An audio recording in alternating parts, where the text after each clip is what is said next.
Time பத்தல இல்லைனா அந்த ஸ்டேட்மெண்ட் கொஸ்டினாக இருந்துச்சு நீங்கள் அப்புறமா அதெல்லாம் கிடையாது, அப்பயே இமீடியட்டாக இந்த கேள்விக்கு இதுதான் ஆன்சர் அப்படின்னு ஷேர் பண்ணிவிட்டு என்ன பண்ணணும், நீங்கள் அடுத்த கேள்விக்கு போகணும்.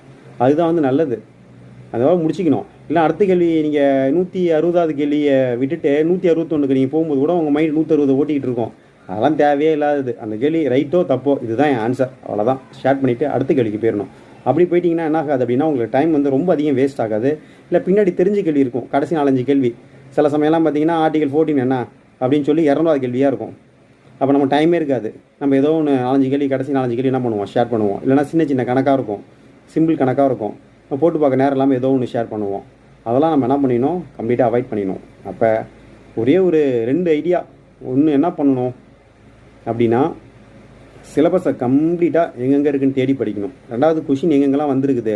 இந்த ஸ்டேட்மெண்ட் கொஷின்ஸ்லாம் இப்போ தான் அதிகமாக வந்திருக்குன்னு நம்ம சொல்கிறோம். அதெல்லாம் கிடையாது. 2013 குரூப் 4, 2013 கேட்கப்பட்ட குரூப் 2